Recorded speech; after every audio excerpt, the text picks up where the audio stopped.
Hey, Pastor Ngo. Pastor Mboko. Bwana Yesu asifiwe sana ndugu yangu.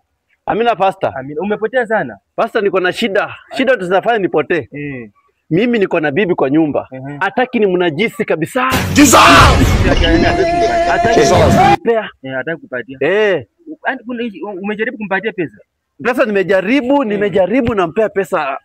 Anakataa pesa. Hata tu ukimpikia nyama hawezi kupea. Nyama anakataa. Hata nikimpikia nyama hawezi nipea.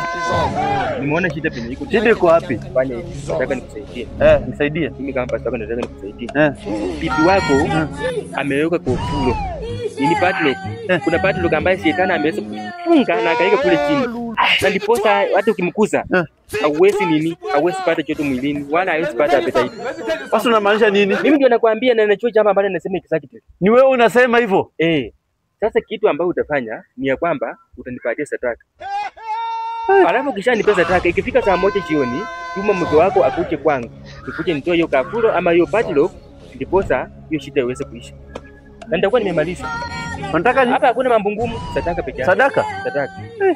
Hakuna mambo ngumu hapa. Pastor, naona masadaka. Pastor, unataka usaidizi? nilikuwa nimebeba kidogo, utampea. Hii haina shida. Biblia inasema kwamba toweni katika Bwana, tuone kama mlango na madirisha yenu haitafunguka.